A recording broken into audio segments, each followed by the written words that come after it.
muy bonito hoy, muy especial. Os agradezco de corazón, en nombre de mis compañeros de 80 Mundos, que estéis esta tarde aquí hoy acogiendo esta presentación de Candaya, como por otra parte habéis hecho siempre. Muchas gracias. Voy a dar las gracias a Laureano por estar esta tarde aquí presentando esta Casa de Nadie. A Nelo Curti, porque fue tan fácil, iba a decir convencerlo, pero en realidad solo tuvimos que decir, Nelo, Nelo, ¿quieres? Nelo dijo, claro, ¿no? Así que gracias por hacerlo todo tan fácil, muchas gracias. Ya se arrepentirán. Y Olga, Miquel, muchísimas gracias por hacer de esta siempre la casa de Candaya en Alicante. Muchas gracias. Sabéis que es de verdad vuestra casa, también era la casa de Paco, está hoy aquí también. Y yo agradezco que siempre hayáis considerado que la familia de 80 Mundos era vuestra familia aquí, lo sigue siendo, como veis, y solo puedo decir gracias muchas veces. Así que voy a parar porque si no me emocionaré y entonces será muy difícil empezar esta presentación. Os voy a dejar con ellos. No sé si Olga quiere decir algo. Una cosita muy pequeña porque allá se hizo la despedida. Ya se hizo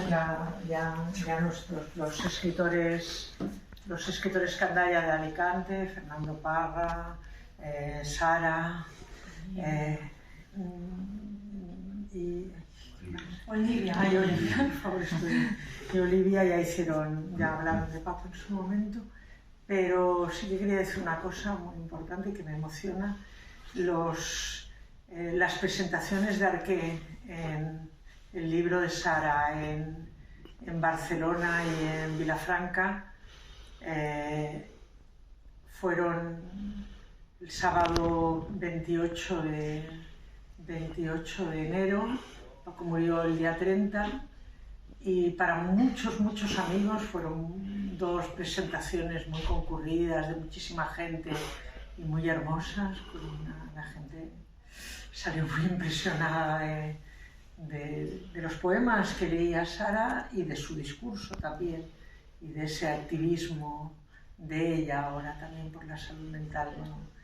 Y fueron actos muy bonitos con pospresentaciones que nunca olvidaremos, y para mucha gente esos dos actos fueron la despedida de Paco, y por tanto para nosotros Arqué siempre será un libro muy especial. Y eso quería decirlo aquí en 80 Mundos, donde no pudimos estar en la primera presentación de Arqué, pero hoy sí quería decirlo, ¿no? Bueno, siempre estará. Son dos recuerdos inseparables ya en la historia nuestra. Y ahora Casa de Nadie, y bueno, a apostar por la vida,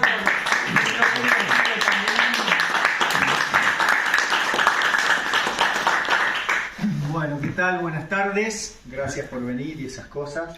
Como dijo ella hace un momento, acepté rápido la invitación porque Candaya es una editorial de la que me fío.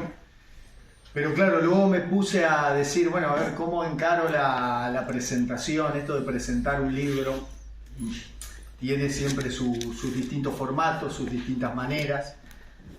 Dije, bueno, una opción puede ser comenzar un poco, 10 minutitos, hablando un poco sobre de qué trata la novela. En la contraportada me lo ponían fácil porque directamente dicen la historia de una madre y una hija migrantes, las dos juntas ejerciendo la prostitución en el mismo espacio y tiempo, ¿no? Es un resumen conciso y digo, bueno, voy a intentarlo. Me acordé de una cosa que le pasó una vez a Camilo José Cela, que un periodista le preguntó de qué iba su última novela, ¿no?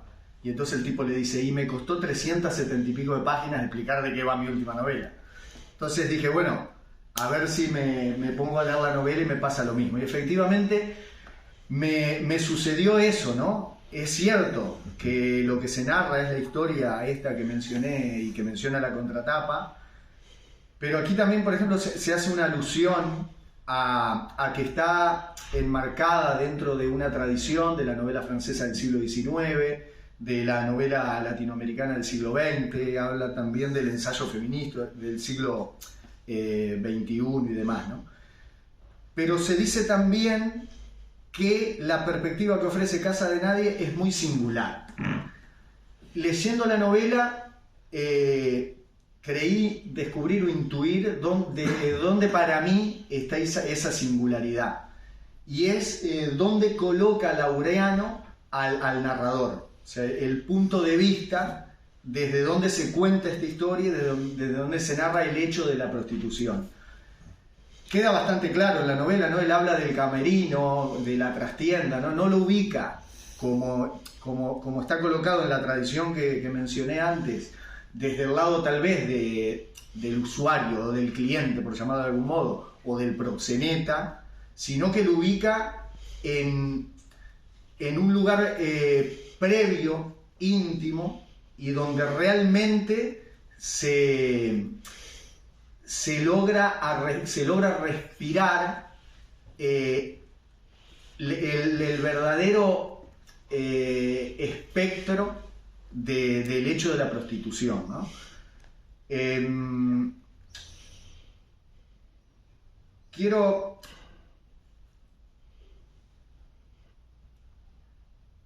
Me quedé un poquito en blanco, pero bueno, a mí me parece peculiar el punto ese punto de vista, de dónde ubica él a quien nos cuenta la historia, ¿no? Esto era lo que quería decir, que se me había ido, que me parecía importante.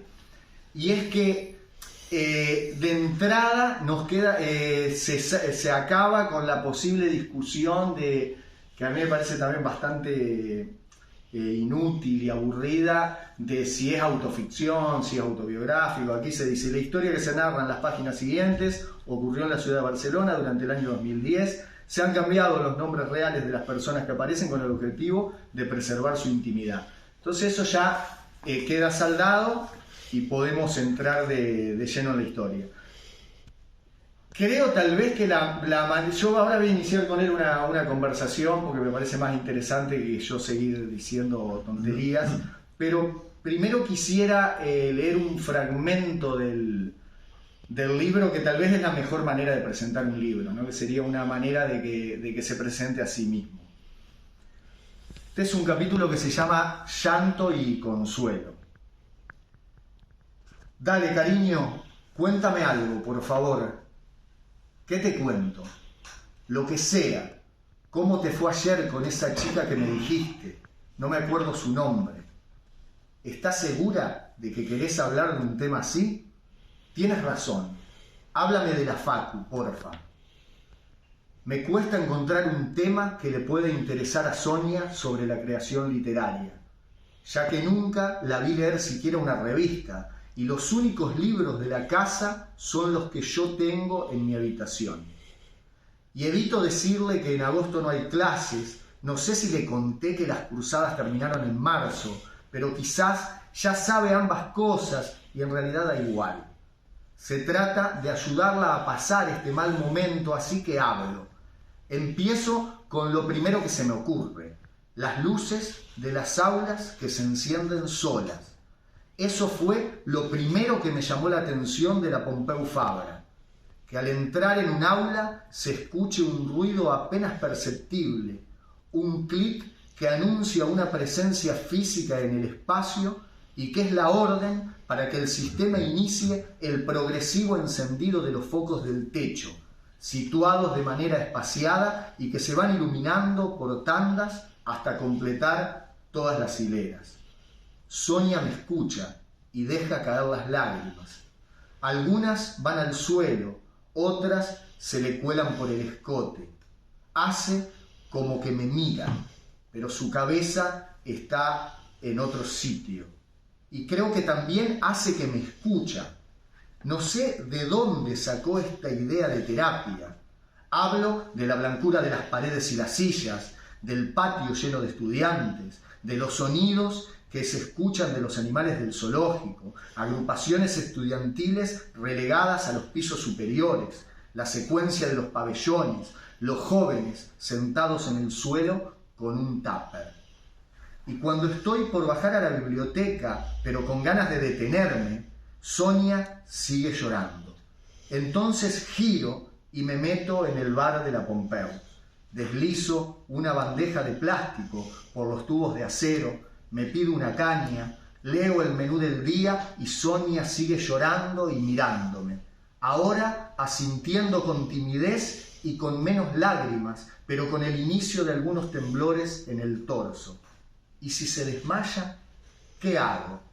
En sus retinas, surcadas por venas enrojecidas, está Paco, enorme y musculado, diciéndole que ya no quiere ser su novio y poniendo en duda que alguna vez lo fue. Me parece que con este fragmento se presenta bastante bien el tono del libro y el voltaje que me parece que la novela mantiene.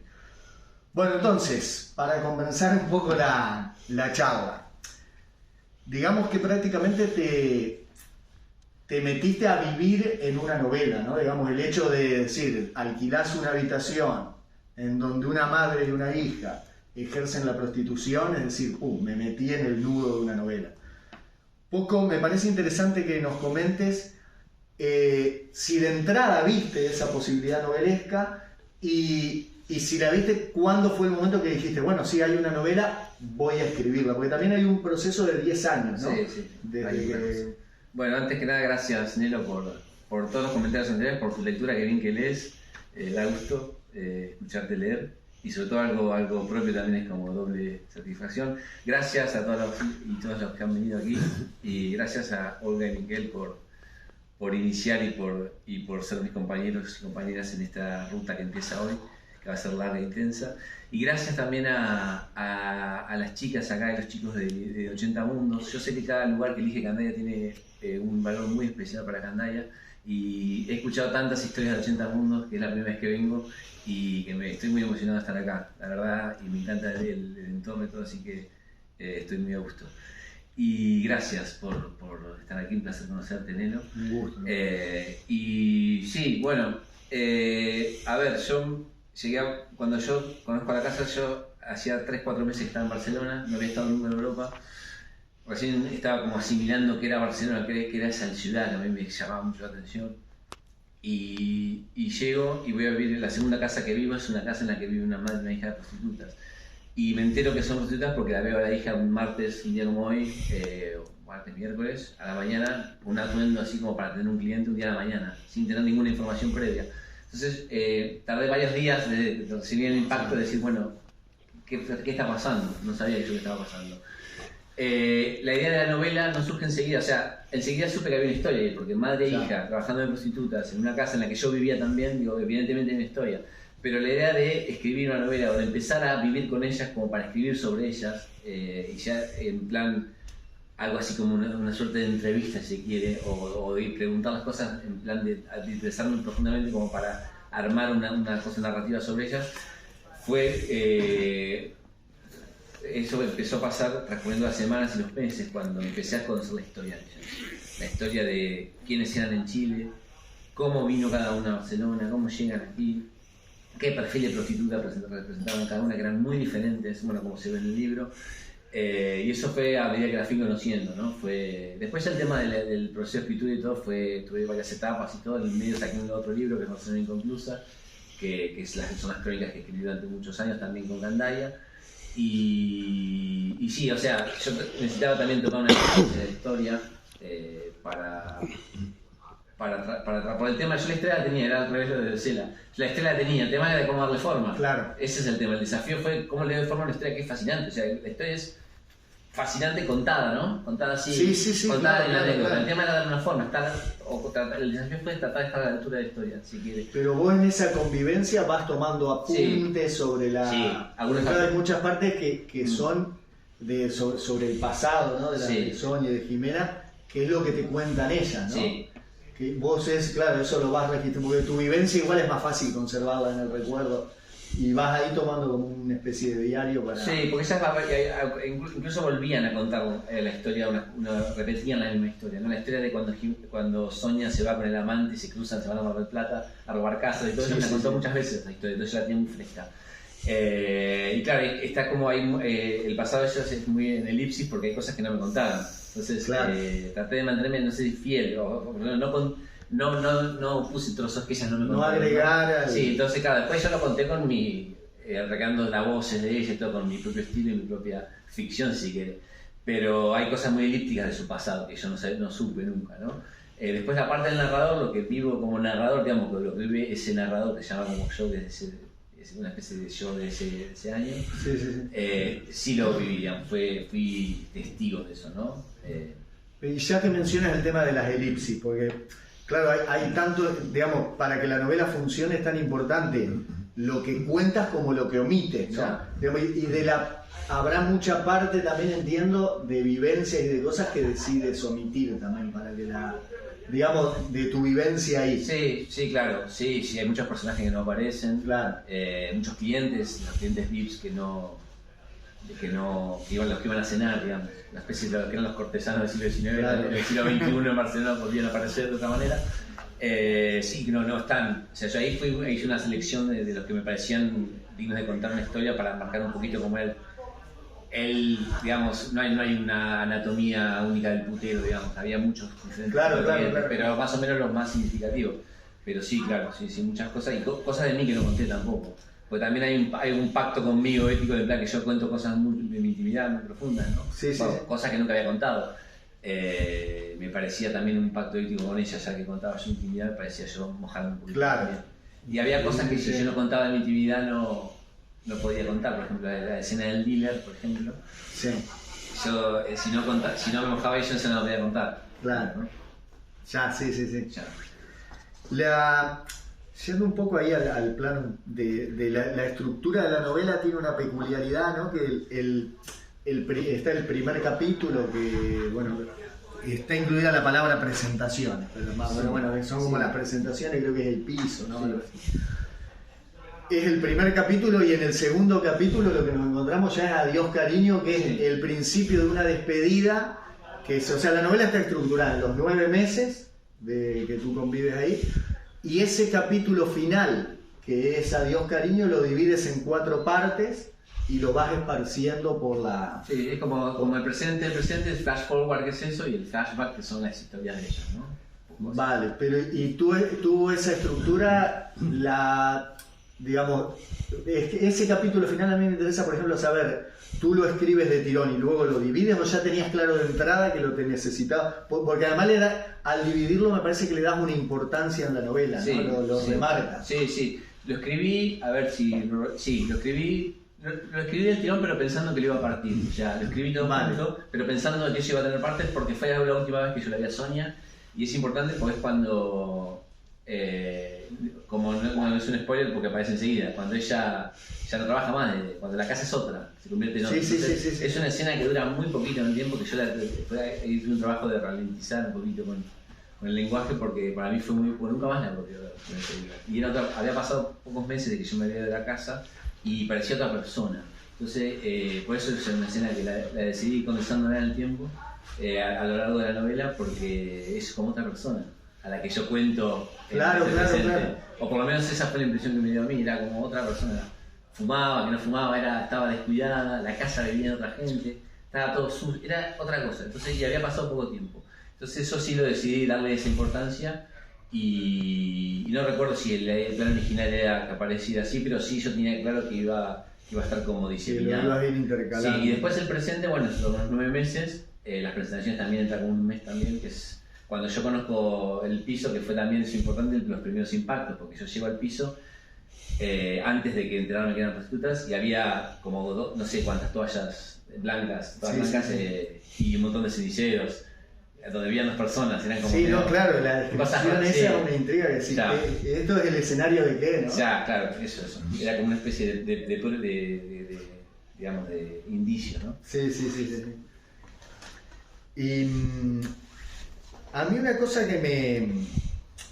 una impresión como poeta veo metáfora, pero que me dio la impresión de que también esta casa de nadie, donde todos los habitantes continuos de la casa son 2 chilenas, un argentino, migrantes. Todos los personajes que van pasando por la novela están de paso, ¿hasta qué punto esa casa de nadie no es una metáfora del país al que llega el migrante? O sea, ¿qué importancia tiene para ti en la historia la connotación de que los protagonistas sean migrantes? Sabes que eso es interesante porque eso ha sido unas lecturas que han tenido a mucha gente, pero yo nunca lo pensé. Quizás lo naturalicé la idea de migrante, pero no lo pensé con un tono, voy a dar el tono por ser migrantes, cuando lo escribí ni cuando lo viví tampoco. Sí lo del tema de paso. Creo que Barcelona es una ciudad de paso.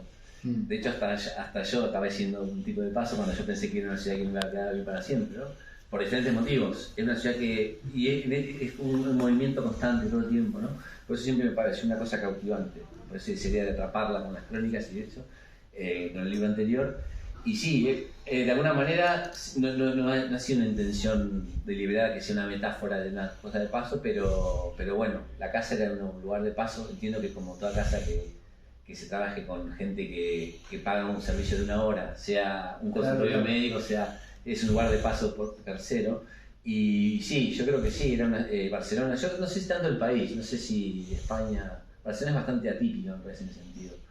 Una ciudad donde está todo el tiempo cambiando, gente que vive 6 meses y se va, gente de paso todo el tiempo. De hecho, mucha gente de mi generación, gente que aparece en el libro, no vive más en Barcelona. Ni ella. Claro. De hecho, que no sé si alguien sigue acá viviendo. Han desaparecido. Algunos seguramente esté, pero seguramente sí, eso está bien visto de tu parte, porque sí, puede ser que, si bien el exterior apenas aparece, es una novela muy interior, aparece alguna cosa del 2010. Sí, cosas puntuales. Que pero también me parecen interesantes, porque vale. ahora después la podemos. Daría bueno que comentes un poco, no sé si estás de acuerdo con mi percepción de digamos que la peculiaridad con respecto al tema es el punto de vista donde está ubicado el narrador. Tú hablas, ¿no? De que estoy en el camerino. Estaría bueno que desarrolle un poquito eso, porque me parece muy vital para la novela. Eso lo descubrí, bueno, primero ya el hecho de ser testigo y coprotagonista de una historia así, ya me ubicaba en un lugar así como privilegiado y como interesante para escribir sobre este tema, y después me lo descubrí leyendo muchas cosas sobre prostitución, cuando yo decido, a ver en qué tradición viene esto, ¿no? Esta novela. Y claro, no había leído novelas, vi algunas pelis también, series, o ensayos donde estaba este punto de vista, ¿no? Este lugar así del camerino, el detrás de escena, la previa y el después, ¿no? Después es muy importante también, es cómo se preparaban para los clientes, digamos, los vestuarios, los vestidos de camerino, y cómo salían de ahí, ¿no? A veces salían llorando, vomitando, riendo, ¿no? Todo eso. Y todo lo que no se ve, lo que está detrás del escenario, eso me pareció interesante, porque yo no lo había encontrado tampoco en otras novelas sobre prostitución, y aparte que me lo viví, quiero decir también que fue el lugar que ocupé, digamos, no ocupé el lugar no fui un voyeur mirando por la cerradura mientras tenían sexo, ¿no? Claro, eso me parece a mí interesante, que el voyeur no, digamos, si eras voyeur eras de otra cosa, o sea, es un libro que trata de la prostitución, pero donde el sexo no me parece que tenga un papel para nada fundamental. Lo interesante es lo que ves es el cómo, las consecuencias, la trastienda, digamos, la que se cuece ahí. De hecho es muy interesante, a mí me resulta muy atractivo, y además me parece que le dan un ritmo a la novela interesante los capítulos estos de Vademecum, ¿no? Donde se cuenta todas las medicaciones, tienen un cajón ahí donde van abriendo y tomando pastillas a puñados y demás.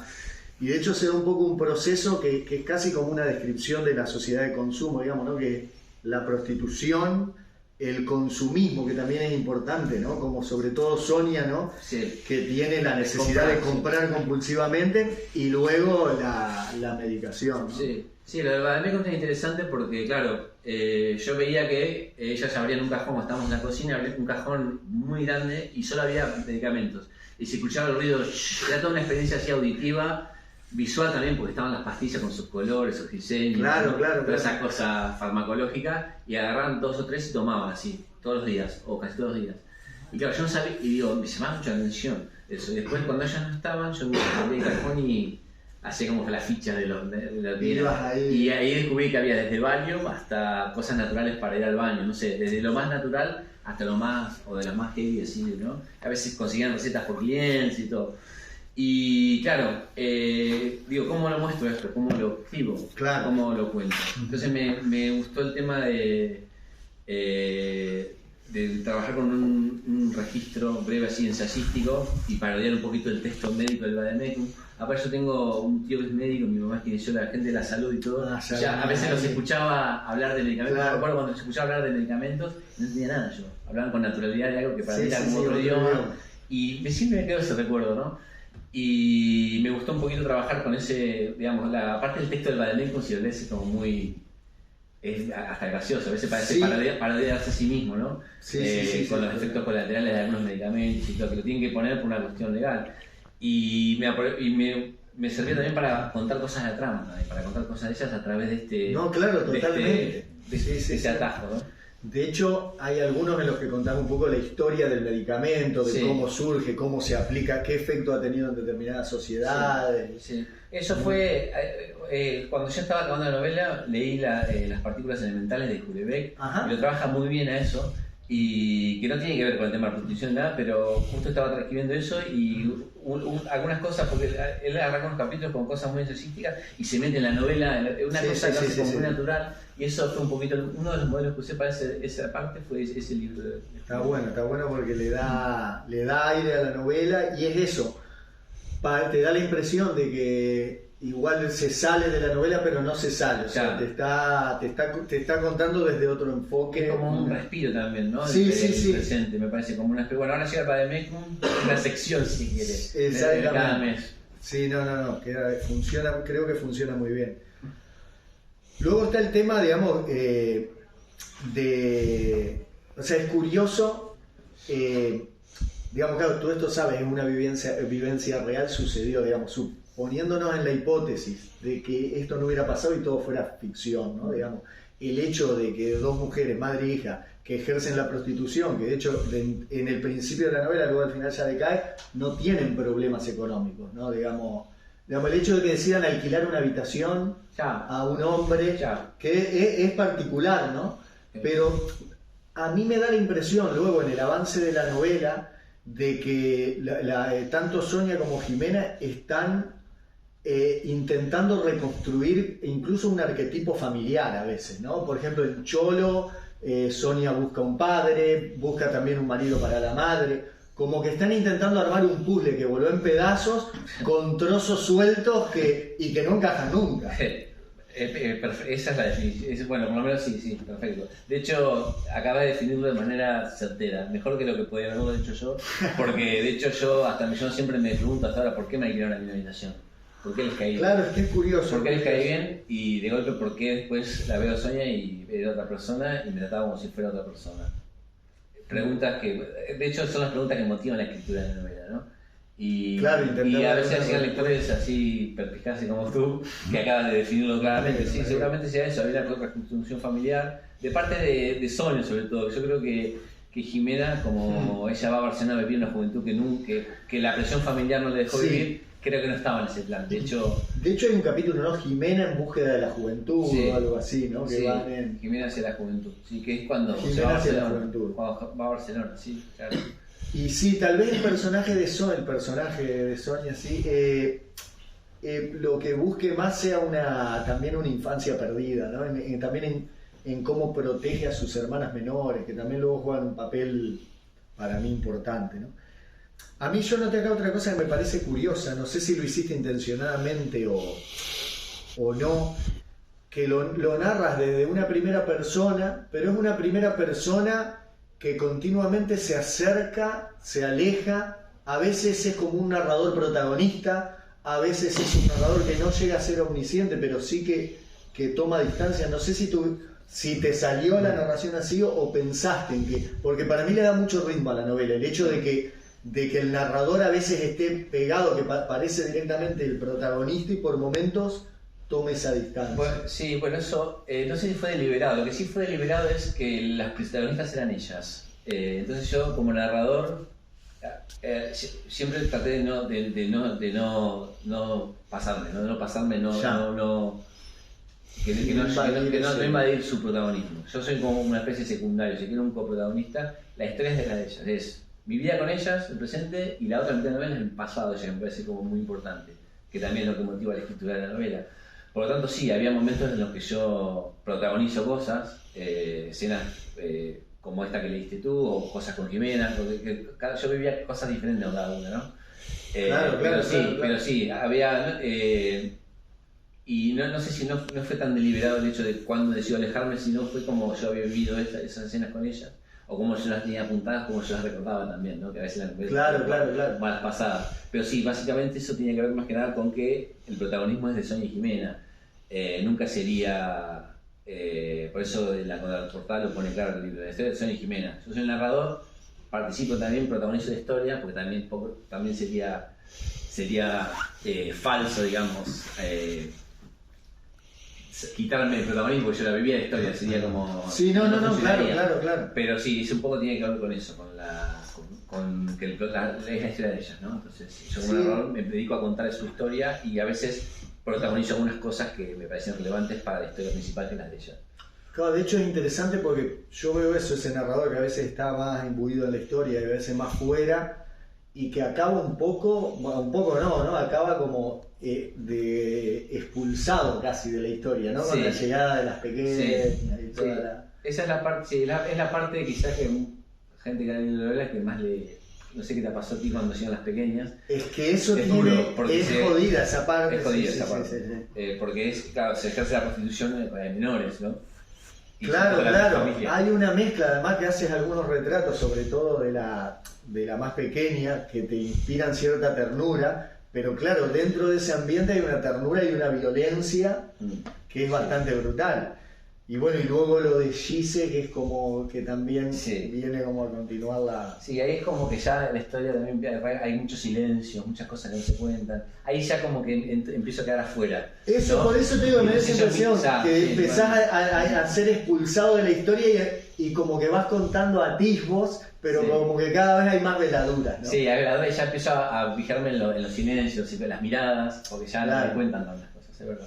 Estaría bueno que leas algún fragmentito. Bueno, ¿no? Sí, vale. Sí. Te voy a leer también como tú, pero bueno. Y también digo, si quieren ir preguntando cosas, alguien tiene preguntas, lo podemos ir abriendo un poco, ¿no?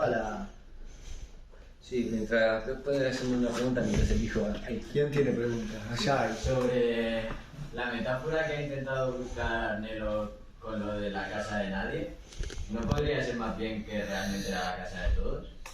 Y si no es así, ¿cuál es el significado? Bueno, Casa de Todos, así se llamó una columna que hizo Carrión sobre en La Vanguardia, sobre... ¿Ah, sí? Sí, Casa de Todos. Sí, vinculando también al tema de la precariedad y todo eso, ese año duro que fue Barcelona en 2010 y todo. Bueno, lo de Casa de Nadie tiene que ver más que nada con la idea de no lugar y todo, y de que un lugar así que... un poco vinculando con esa idea, pero lo de Nadie y lo de Todos se acercan un poco, están bastante más relacionados, ¿no? Porque también pasaba mucha gente y también no pasaba nadie, ¿no? En un lugar como no había... De hecho, yo estaba de paso, ¿no? Todo el mundo estábamos de paso. La única marca, lo menciona la novela, la única marca del lugar, si quiero aferrarse a eso, era la habitación de Sonia, que era una habitación donde estaban todas las cosas que podía comprarse finalmente, su pecera, sus muñecos. Era una habitación llena de peluches. Sí, de peluches, era como un lugar. Ahí parecía que había una cierta voluntad por permanecer, por hacer lugar, ¿no? Pero sí, lo de Casa de Todos y de Nadie, yo creo que podría haberse llamado Casa de Todos también. Quiero decir, no sé, pero Casa de Nadie creo que es mejor el título, ¿no? Sí, creo que funciona más. Sí. Ya. No sé qué parte leer, a ver. Sigan preguntando. Nunca sé qué parte leer, eso lo tengo preparado antes. Bueno, al azar.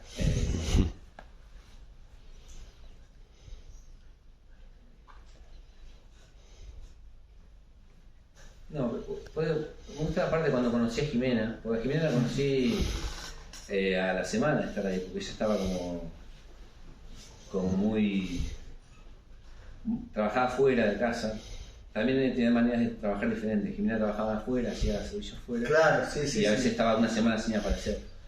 Sí, que genera conflictos. Sí. Espere que no encuentro esta parte. Y de hecho también en eso, lo de paso también hasta que vas a una, no sé si es no me queda ahora, no recuerdo bien si es un espectáculo, una charla de María Rovira, ¿no? Que sí, también una coreógrafa, sí.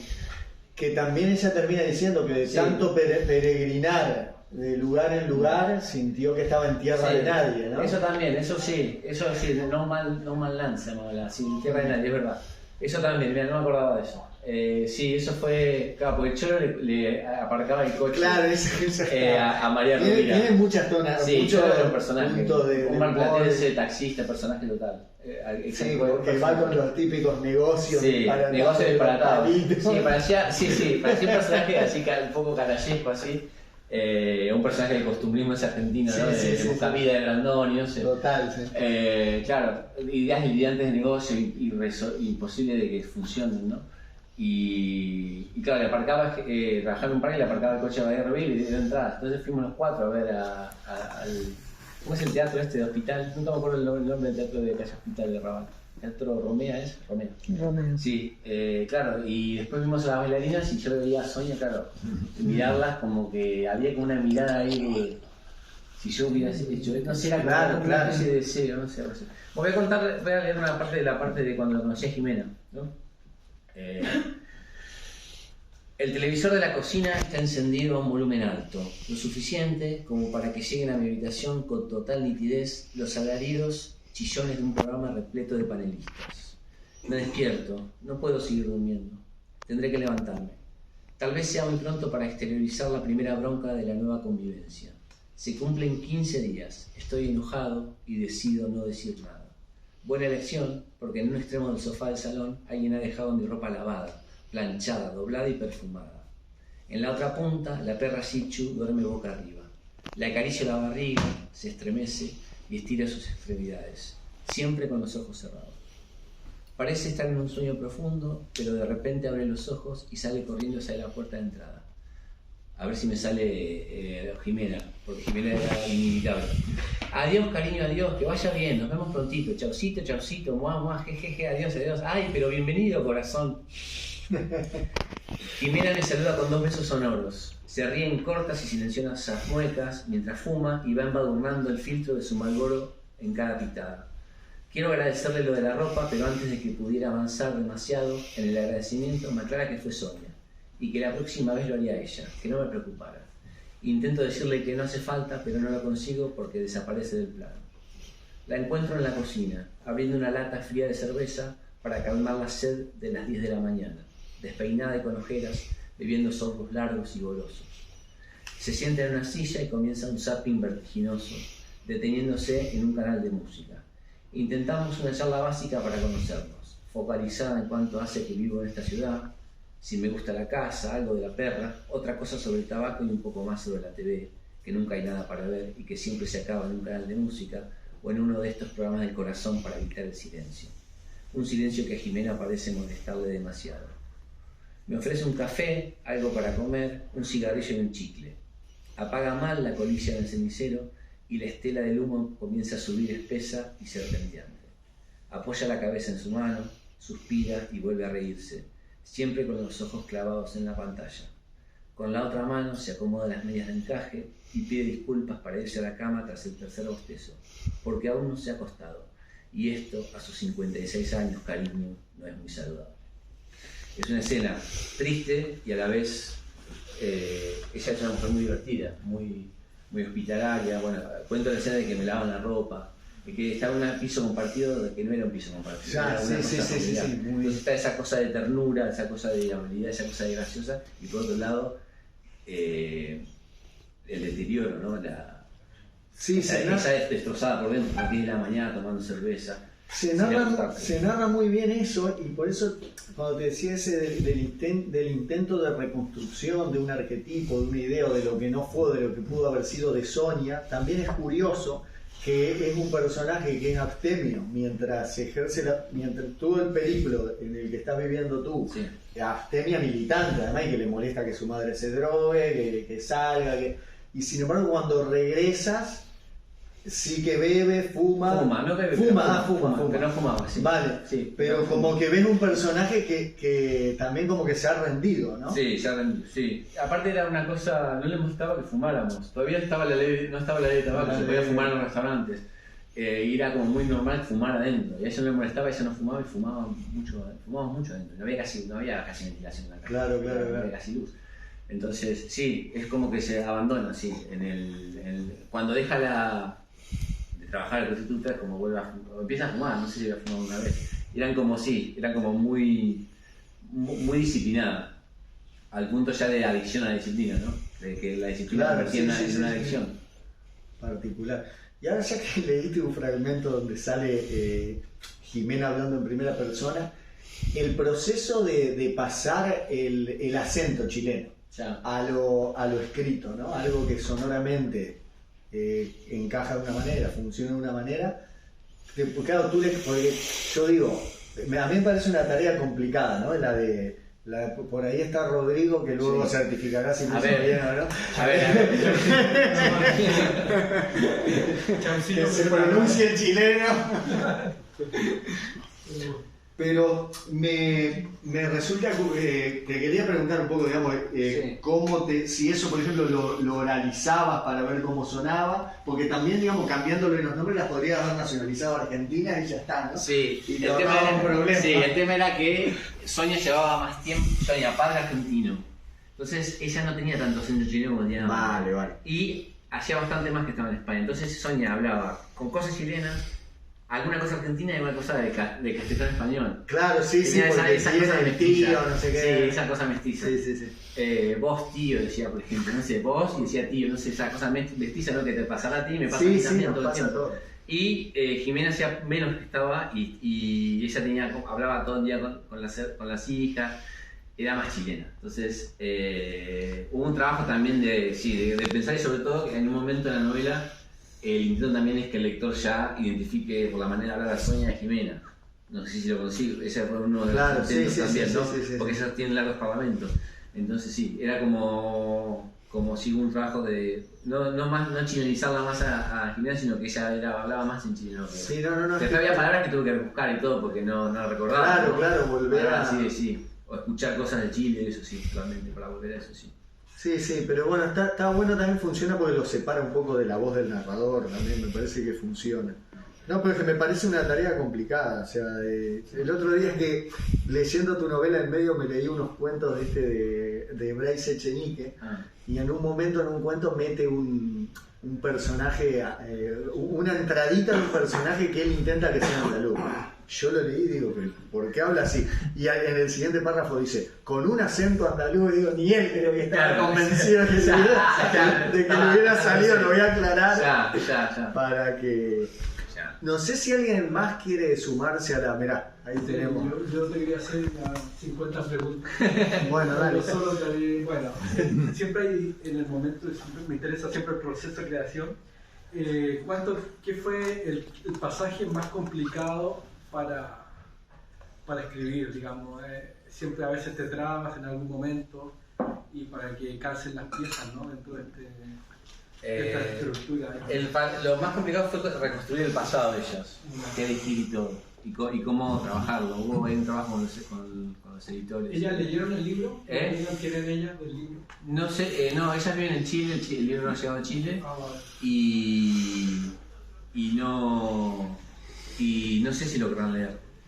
Ellos saben que yo lo escribí todo, pues yo les conté, sobre todo a Sonia, con la que tengo contacto, Jimena no. Pero hace muchos años que no hablo con ellas. Yo cuando estaba escribiendo el libro les mandé un mail. Y me parece, o sea, no sé si querrán leer, no sé si les resulta traumático, no sé si querrán recordar esa historia, no sé. Me parecía muy violento de mi parte decirle, hey, tomen el libro y escribir sobre él. Si ella me lo tiene, yo encantado, pero quiero que se salga de ellas. Y el tema de la pregunta anterior, sí, fue un trabajo que lo menciono ahí porque también es importante trabajar. El trabajo de edición es muy importante, ¿no? Con el trabajo con la edición con Candaya también fue un trabajo. Yo con Candaya cada libro aprendo muchísimo. Yo no sería el escritor que soy sin Candaya, sin Paco, sin Miguel, sin Eduardo. 10 años. No fueron 10, no estuve 10 años escribiendo. No. Me colgué en el proceso, viajé un año a Sudamérica, fue como hasta que pasaron 10 años hasta que salió, pero no estuve 10 años escribiendo. Fueron menos, claro, pero bueno, tardamos lo que tardamos, sí. ¿Y qué opinas tú de César Aira, que siempre critica a los jóvenes escritores en la actualidad, que siempre escriben en tiempo presente? Y que para él es un narrador, un tipo de narrador, pues no me acuerdo cómo no sabía que lo criticaba a los jóvenes. Sí, no sabía eso.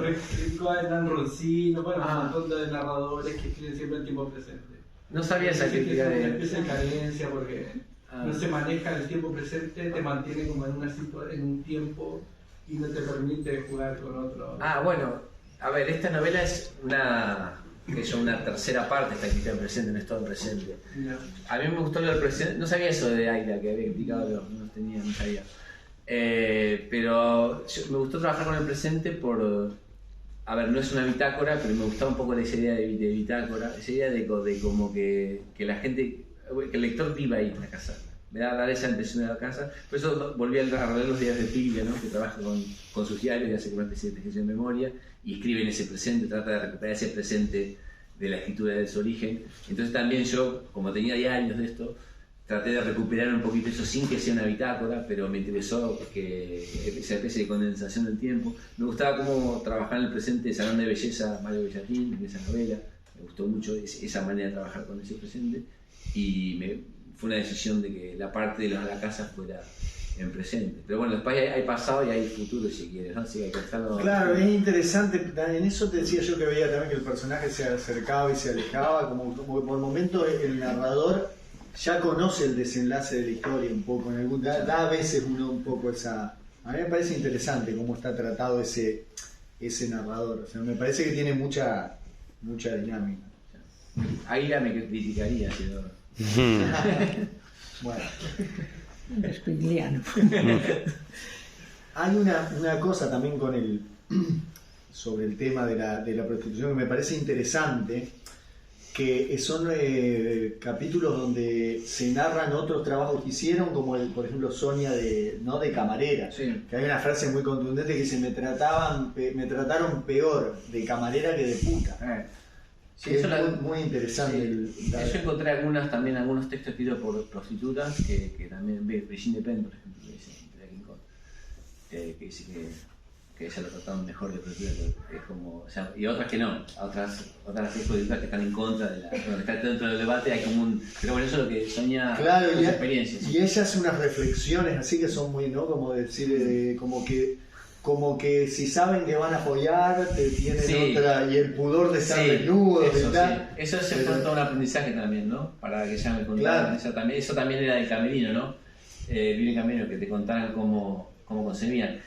También la operación mental que hacía para... Eso, ves, por ejemplo, con Jimena nunca tuve ese nivel de confianza. Aunque incluso con Jimena me pareció una persona como más transparente, que sentí que conocí mejor. Yo pasé mucho más tiempo con Sonia y siempre sigue siendo un enigma también. Claro. Eso es como quizá más interesante que Sonia. No sé, después de la operación mental estaría bueno que lo comentes. Sí, bueno, claro, porque el 80-90% de clientes eran gente que a ella me gustaba, ¿no? O gente que venía de una obra, entonces venían con sucios de una obra de construcción, que tenían la hora de comer, se la gastaban en el servicio, entonces tenían que irse los hacía irse a duchar y todo. Y a ella le causaba repulsión la mayor parte de los clientes. Entonces ella, no se lo enseñó, creo que no se lo enseñó, lo aprendió así por instinto, no sé, se concentraba en alguna cosa que le gustara de la persona. La voz, el pelo, los ojos, algo, dice. Ella decía, cualquier persona tiene algo. Y entonces se concentraba y cerraba los ojos, todo, hacía la actuación, ¿no? de fingir los orgasmos y todo, y se concentraba en eso, cerraba los ojos. Se concentraba en eso, se focalizaba, hacía un trabajo mental, como de meditación si quiere, y así se sobrepasaba la hora o la media hora que trabajaba, ¿no? Eso hacía. Pero bueno, eso seguro, bueno, después de encontrarte muchas otras así, leyendo con la revolución, hacen cosas similares, ¿no? Bueno, o sea que... Sí, no, claro.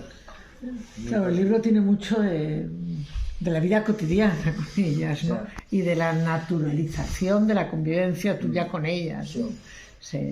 Hay una parte gastronómica muy importante del libro, ¿no? Como Sí. ellas Sí, la comida está muy cocinan buena, platos, ¿no? Sí. Pero luego hay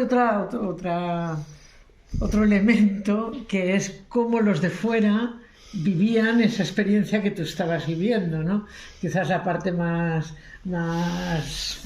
inquietante para ti es la llegada por primera vez de tus padres, que también la novela es, y Barcelona Inconclusa también la experiencia, los primeros años de un emigrante en una ciudad que no es la suya, en un país que no es el suyo, ¿no? Con todo lo que eso implica, ¿no? Es tu inquietud cuando, bueno, que vienen mis padres a verme por primera vez, era un laureano bastante más joven que el de ahora, ¿no? O sea, ¿qué va a pasar? ¿Cómo van a ver a su hijo allí? O tus compañeros del máster, ¿no? Se celebra cómo van viviendo los otros. Cuenta un poco ese aspecto, ¿no? Bueno, cómo sí. tú naturalizas la experiencia, pero te preocupa cómo lo viven los otros. Claro, ¿no? es importante decir ejercicio por dos partes. Primero, la naturalizar. Claro, yo en un momento, claro, me sentía tan cómodo que yo en un momento, sabiendo que esto lo iba a escribir en un momento, yo estaba naturalizando las cosas. Entonces yo le preguntaba cosas a la gente y le decía, ¿cómo? ¿Qué pasa? ¿Qué pasa? ¿Estás viendo eso? Había gente que pensaba que yo estaba haciendo una broma. Claro. No sé, era... no, esto sí. Y claro, ahí iba tomando dimensión de la historia que estaba viendo, ¿no? Cuando yo la contaba a alguien y la de los ojos de quien me escuchaba se desnaturalizaba la historia. Parecía de otro punto de vista, ¿no? Por eso también porque yo tomé distancia por años y lo que decía otra, ¿no? Esa cosa. Claro, mucha gente del máster que estaban escribiendo su novela y querían ir a conocerla. De hecho, me acuerdo la historia. en febrero cuando yo cumplo años, aparecen algunos en el cumpleaños. Y después con mis padres también fue todo un tema, porque era... Mis padres conmigo me criaron así, yo me crié fuera de la moral judío-cristiana, no estoy bautizado, me dejaron elegir todo siempre, ¿no? Hasta el club de fútbol me dejaron elegir. Imagínate, eso es... En Argentina Sí, eso. entonces es como una cosa, bueno, en eso fueron muy militantes de eso. Pero claro, yo no les dije, porque aparte no había WhatsApp, es una sociedad que no había WhatsApp, entonces no estaba la fluidez. Había Skype que funcionaba mal, ¿se acuerdan de Skype? Funcionaba súper mal. Y no sé si sigue existiendo Skype, pero bueno, hablaban por Skype, a veces se cortaba y había mensajes de texto o mail y eso. Entonces yo no les quería decir. Si hubiera habido WhatsApp, capaz que había una acción de llamada. Claro, y claro. yo no les quería decir, yo les había dicho que trabajaba no me acuerdo si era de estética, no sé qué. Entonces me van a buscar al aeropuerto, me va a buscar Sonia. Sonia tiene las tetas así peladas. Era medio primavera con un escote y tan tiñera. Me parecen bueno. Y tiene un coche nuevo, claro. Y bueno, encantadora, majísima, qué sé yo. Y claro, entonces yo digo, ¿cómo les cuento? Entonces, al otro día les invitan a comer a casa. Y bueno, ahí digo, que las conozcan, primero que las conozcan, porque cualquiera que las conocía quedaba enamorado, sobre todo de Jiménez, pero las dos juntas eran muy encantadoras, te caían bien a cualquier persona. Claro. Entonces yo digo, que las conozcan primero, pero yo después les iba a decir, les iba a ocultar. Y antes, el día, pero que fue así, allá había una ley en Barcelona que por el tema de cuando empieza el turismo y todo, no se podía andar en el torso desnudo. Pero no decía nada de las partes bajas, entonces había unos perspicaces, como había un vacío legal, había gente que andaba Sí, que salen. Sí, que salen, habían dos tipos que eran personajes, que tenían todos tatuados, hasta tenían como piercing genital y tal, andaban desnudos, andaban con una camiseta, pero desnudos de acá, andaban mostrando todo. Y había la cursa de Corte Inglés que se hace allá siempre, que es una que va todo el mundo, va gente fumando, va gente de todo, es como gratis. Y van, no sé, 500.000 personas, un montón, y justo pasa por Aragón, la calle Aragón, que era donde se partía directamente, mis padres quedaban del otro lado, y cruzando Aragón iban a la casa donde estábamos nosotros. Y justo pasa la cursa esa. Y están mis padres de un lado y yo de otro, y ven al tipo corriendo desnudo, con cosas colgando, y niños ahí. Era como una cosa, no entendían nada. Y eso fue como una especie de primer impacto, y bueno, si esto lo va a preparar. Eso, Sí, ya está. Sí, fue un gracioso. Y claro, y llega y Jiménez venía a hacer un servicio, estaba con las medias corridas, cocinando, así, fumando, con el pelo todo así, con el atuendo, ¿no? Y más o menos ya con eso empezaron a unir partes, y sale mi padre, dice, bueno, esa cosa de... Y eso es una cosa que dijo Vilamatas, me acuerdo una vez, que sobre los argentinos, que él cuando veía argentinos en Barcelona le fastidiaba mucho porque eran como demasiado argentinos. La primera vez que me invitaron a Buenos Aires tenía cosas, le daba cosas ahí porque dice, si son tan pesados como Si acá. son así. Y no, y dice que allá Cuando no. salen ejercen. Sí, cuando salen, porque es como todo muy natural. Cuando fue a Buenos Aires era como todo muy normal, como que pero no, es como cuando sale. Entonces mi padre tiene esa cosa cuando sale de Argentina, canta tango, no sé por qué. Se pone a cantar tango, no sé por qué. Él canta tango siempre, pero canta más tango cuando viene a España, no sé por qué. Entonces una cosa, y cuando dijo mi hermana eso me hizo acordar mucho de mi padre. Y yo antes que diga nada, dice estos son togas, porque togas es gato, se dice como, para la pintura es gato. Y se habla al revés, viste, bueno, en Argentina. Sí. ¿Son togas? ¿Qué son togas? Viví con 2 togas, algo así me dijo. No, ni se lo tuviste que Sí, contar. y bueno, salió. Y bueno, fue muy divertido. Después bajábamos, te he contado, y quedaron encantados. Pero fue como todo muy... Sí, pero. Sí. No. Y después el otro impacto es cuando claro, porque también me gustaba, mis padres son grandes lectores, entonces yo un poco me dedico a la escritura por mis padres, porque ellos y cuando iba a secundaria hacía un taller literario con mi padre, íbamos a un taller literario los dos, no sé, fue una experiencia muy compartida con ellos la literatura. Me apetecía también que aparecían como personajes en la novela. Pero claro, el tema es cuando la leyeran ellos, porque yo cuento cosas ahí que ellos no sabían, ¿no? Ya la leían ustedes. Entonces, bueno, y ahora estuve con ellos, ahora se la llevé de regalo todo, y dije, no, estuvo... Pero sí, ya estoy grande. Es como dice Olga, ahora ya estoy mayor. ¿Qué saben? Quizás ya estoy como hecho, digamos. Pero sí, fue muy divertido todo. No, pero digo que es interesante, Rey, lo que comenta Olga, que esas visiones externas, porque el narrador no emite juicio, ¿no? Digamos, sobre la... Pero sí que el juicio está latente en las visiones extrañas, ¿no? En tus compañeros. Sí. A mí me parece muy particular el de Alessandra, creo que es. Alessandra, sí. ¿No? Que está indignada con ese juicio de la mujer sobre la mujer, ¿no? Sí, y la otra, Lola, no, estaba fascinada. Claro. Eran Lola y Alessandra son 2 chicas con las que yo tengo una especie de ni siquiera romance, así, fue una como amantes. Y van a la casa y las conocen y representan 2 reacciones diferentes. Claro, es como Sí. que en esos testimonios se va viendo un poco Sí. el juicio social sobre... Sí, a mí y me interesaba lo que es bueno lo que comentas tú porque me interesaba no juzgar. Primero porque no me gusta la literatura que juzga ni nada, por una cuestión de lo que me gusta leer y todo. Y después porque era un tema que me parecía muy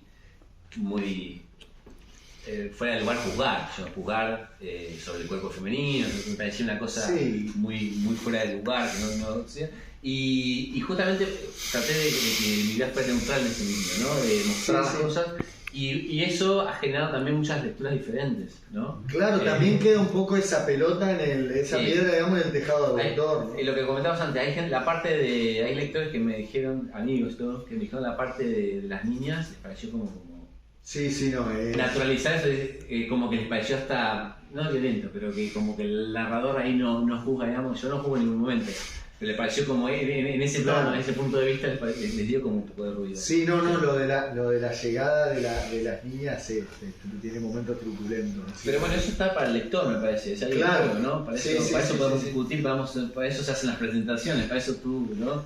Claro. Entrevistas. No, obviamente, claro. Hablas del libro que, digamos, de la interpretación que has hecho. A mí me parece también de cuando le preguntas, ¿no? No sé si a Sonia o a Jimena, cuando Gise toma, digamos, el relevo y que dice, ¿y valdrá para esto? No sé qué. Ah. Y le dice, no, lo de la necesidad tiene cara de hereje. Sí. Tiene ahí punto. Luego hay no sé, una de las cosas creo inquietantes de la novela es qué es lo que impulsa a que lo explicas cuando reconstruyes su historia, ¿no? A 2 mujeres de la alta sociedad chilena a acabar madre e hija compartiendo un piso y ejerciendo la prostitución en Barcelona, ¿no? En otro continente, ¿no? Eso como lo explicas en la novela y como lo viviste tú, ¿no? Porque eso sí que es sorprendente. Venían de la manera más... Hay una frase que leí en un libro que la cito ahí, que es un libro de Samantha Villar que entrevista a muchas prostitutas, y una prostituta le dice, la Yoli, dice, esto no es dinero fácil, es dinero rápido, ¿no? Un poco eso, de alguna manera esa cita la puse ahí en un capítulo porque era la manera, creo que tenían de llegar al nivel de vida que sin papeles, digamos, no tenían papeles, para trabajar legalmente, cosa que es muy difícil. Acá en España ser inmigrante sin es muy complicado, no tener autorización para trabajar, y era la manera de más o menos tener un nivel de vida cercano al que tenían, ¿no?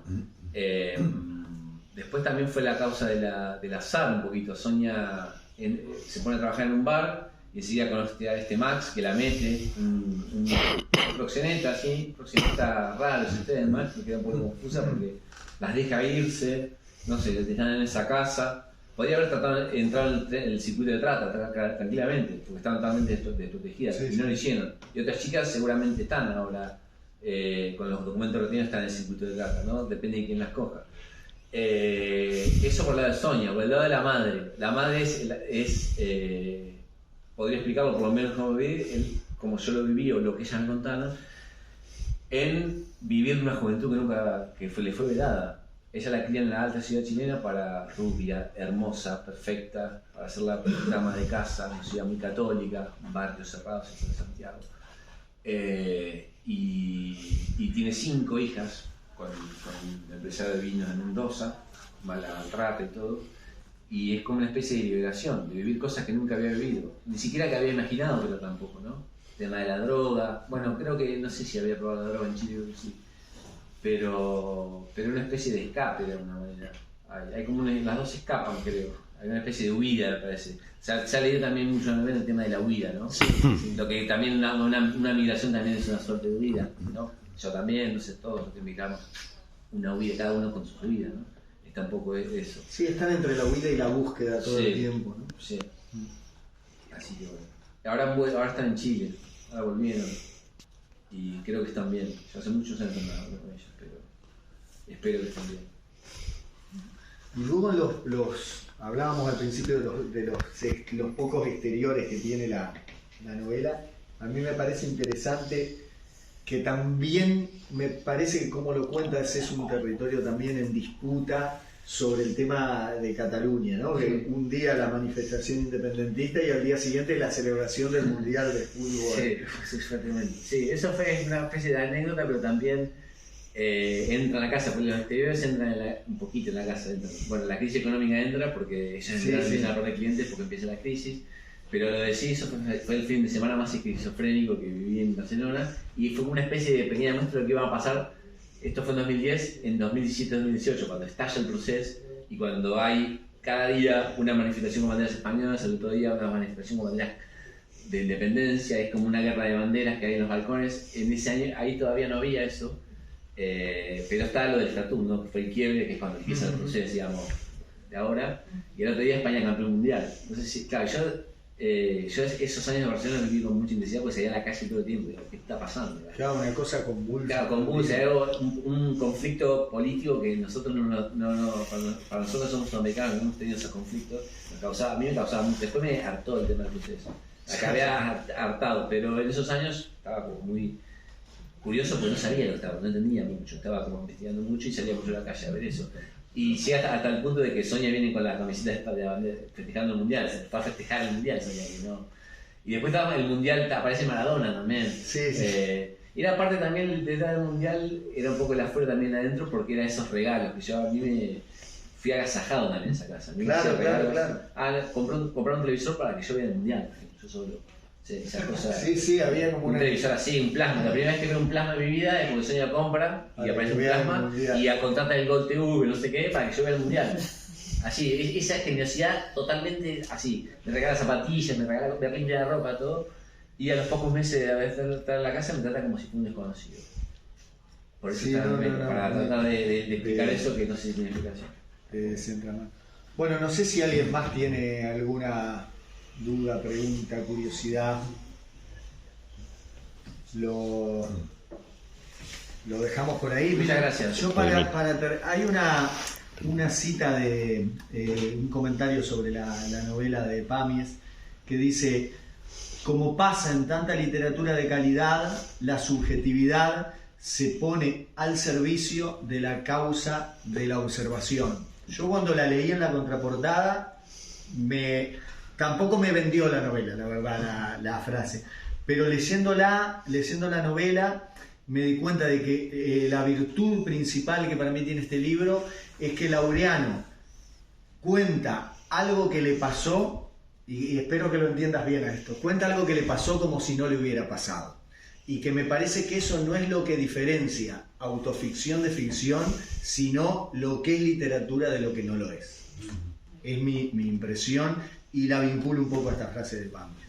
Bueno, gracias a todos. Muchas gracias.